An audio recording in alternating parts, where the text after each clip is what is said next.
En este momento ingresa para conversar, está en el otro extremo de la línea, Sandra Pita, que viene llevando una batalla de debates al respecto de realidades que se iniciaron con miradas sobre el mundo de la investigación científica en Argentina y han devenido al damero general de lo que es la discusión de la sociedad argentina hoy. Sandra, buen día, ¿cómo le va? Buen día, ¿cómo estás? Bien, muy bien. Bien. Bueno, gracias por haber aceptado esta conversación y dedicarnos estos minutos en esta mañana. Lo primero que debo decirte es lo siguiente. Yo tengo dos hijos, mi hijo y su esposa, ambos científicos, en este momento no están en la Argentina, y nunca vi en el sector al que vos pertenecés a alguien con tu valentía para asumir este tipo de posiciones, porque se supone que estás hablando de todo lo que debe callarse o debe aceptarse. Y ese es un dato bastante curioso, porque quien está en ciencia, teóricamente está en la avanzada del pensamiento, y es insólito para mí el nivel de represión de expresión del pensamiento que hay en el sector. Sí, efectivamente es llamativo, siempre es muy llamativo la autocensura que hay en nuestro sector. Llamativo, pero también para los que vivimos en el sector o los que trabajamos en el sector es hasta racional, porque dependemos mucho de nuestros pares para las evaluaciones, es decir, hay toda una serie de factores que hacen que sea más entendible si uno conoce el sistema. Uh-huh. Decime, en ese sentido, el sector culturalmente no se ha vuelto como un tanto endogámico. Es absolutamente endogámico. Bueno, siempre lo fue, en Argentina siempre lo fue, y ahora se profundizó, porque, bueno, realmente con el advenimiento de Néstor Kirchner hubo una recuperación del sector, especialmente del CONICET. Las universidades fueron desfinanciadas, pero el CONICET tuvo como un impulso, y eso como que generó una deuda eterna para con los Kirchner. Entonces se suspendió el pensamiento crítico, entonces no se podía decir nada en contra, o si se decía algo en contra había que prorrogarlo con, bueno, pero no olvidemos cómo estábamos antes, ¿no? Y el cómo estábamos antes era bastante complejo, porque si todo el mundo se quedaba en la frase de Cavallo, nos mandó a lavar los platos, que en realidad la crisis grande la vivimos con la alianza, y por factores que, bueno, no vienen al caso de discutir ahora, pero bueno, es como que eso generó una deuda como que le debemos todo a Néstor y a Cristina. Inclusive había un sector que se autodenominaba Ciencia con Cristina, cosa que a mí siempre me pareció espantoso, porque bueno, será que yo no pienso en esos términos, ¿no? Que uno no le debe nada a nadie, sino que son políticas de Estado que son buenas y que hay que continuar y mejorarlas y criticarlas en la medida que uno tiene que criticarlas para que mejoren, ¿no? Porque acá parece que la crítica es una crítica destructiva siempre, y no se la toma como algo constructivo. Bueno, fíjate vos que uno de los temas centrales que ha sido de debate en el último tiempo, casi icónico, es la cuestión del programa ARSAT, ¿no? Y la decisión que toma el gobierno de decir, bueno, esto no se va a continuar, cuando prácticamente como si fuese un juguete con un joystick, se envió un ingenio satelital al espacio, que no tenía programa de sostén, no tenía clientes, no tenía soporte, teníamos un hermoso juguete allí, claro, con una demostración de sapiencia, sin ningún soporte real en la vida real, en el mundo real, donde vos tenés que hacer cosas para generar dinero para poder sostener otras cosas, ¿no? Sí, yo no soy especialista en el tema, sino que estuve justamente indagando, porque a mí me llama mucho la atención ese discurso de teníamos el ARSAT y es tan confusa, porque hay un momento en que se torna muy confusa la información, ¿no?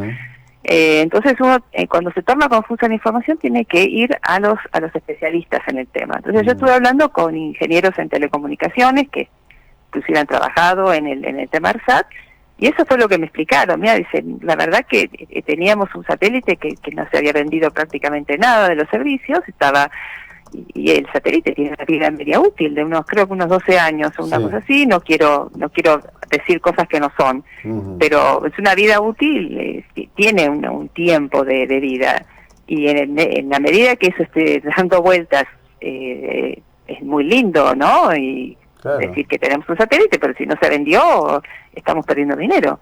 Y bueno, me parece que está mal decir eso. Parece que el logro en sí fue realmente algo para elogiar, pero bueno, después viene todo el plan de negocios, a ver a quién se lo vendemos antes de mandarlo al exterior, de subirlo.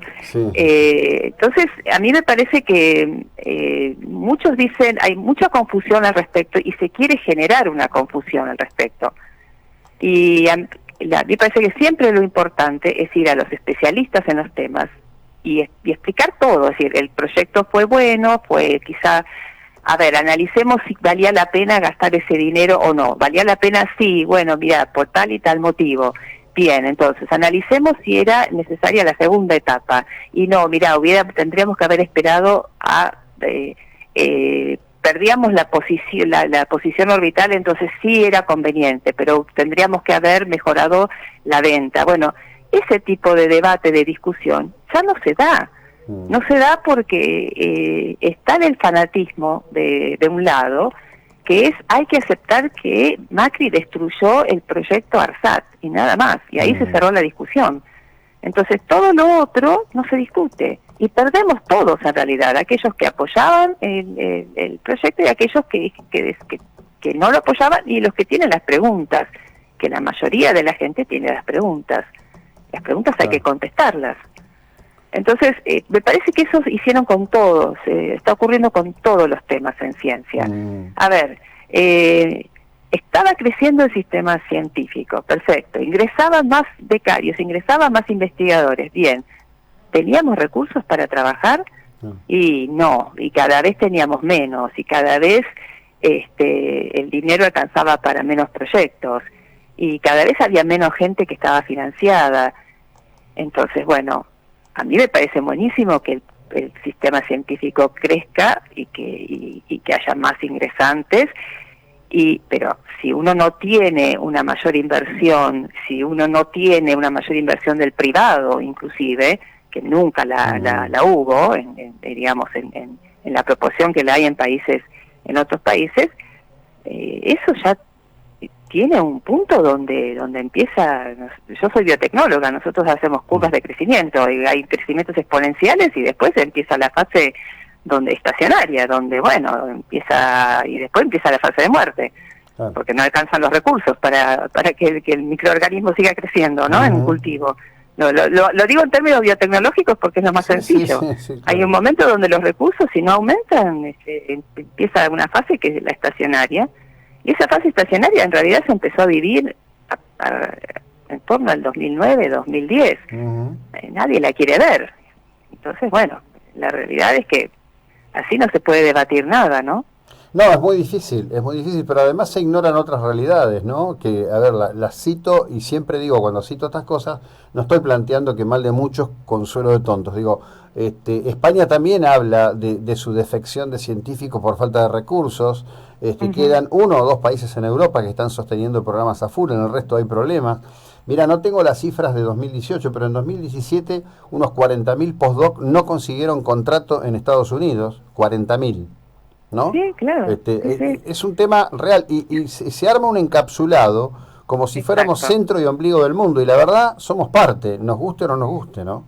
La crisis es mundial. Se salvan algunos países que están intentando generar un buen sistema científico, tipo China, Singapur, algunos países de Oriente, pero en el mundo occidental, cada vez que yo escucho decir, esto va a generar otra migración de cerebros, y la realidad es que no hay muchos lugares para irse con cargos permanentes. Uno puede irse con una beca, pero con cargos permanentes cada vez es menos. La realidad actual en el mundo, ya no hablo de Argentina, en el mundo, en el año 80 era distinta al año 90 y es muy distinta al actual. En el año 80 uno se iba al exterior, era muy fácil conseguir un cargo permanente. en Estados Unidos, en Europa, donde fuese. Hoy en día no es posible, es muy pero muy complicado. Uno está compitiendo con los mejores del mundo, y eso que nosotros acá tenemos excelentes científicos, pero estamos compitiendo con los mejores del mundo. Yo soy evaluadora para proyectos europeos, para becas de Europa, y cuando uno ve esos currículums dice, la verdad es que estamos compitiendo, es muy difícil competir con esta gente, porque nosotros tenemos pocos recursos, esa es la realidad, los insumos nuestros en el área mía, por lo menos, son en dólares. Sí, claro. Es muy difícil llegar al nivel que tienen ellos, salvo que uno empiece a generar alianzas con los sectores. Pero bueno, sí, es un problema mundial y lo están presentando como si fuese un tema solo de Argentina. Claro. No es solo de Argentina. Es muy difícil debatir en esos términos. Y los quieren, y si bien internamente se saben estos problemas y se discuten, para afuera el discurso tiene que ser otro. Y a mí eso no me gusta, porque no me gusta la hipocresía.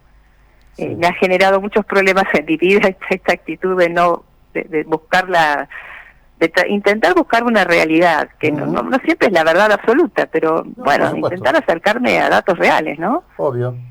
Te aclaro, digo, entiendo mucho porque yo en este espacio en marzo voy a cumplir 30 años y nuestro predicamento es rompiendo el cerco informativo, ¿no?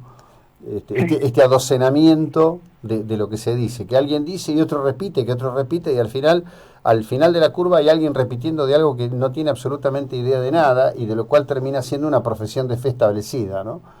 Y no nos ayuda a construir una sociedad bajo ningún punto de vista. No, bajo ningún punto de vista. Bueno, te agradezco enormemente que nos hayas acompañado en este tramo de la mañana y brindado tu posición. Yo tenía mucho interés en poner esto, si bien tenés hoy una cantidad de seguidores en Twitter impresionante, que me imagino que será un efecto inesperado de tu vida.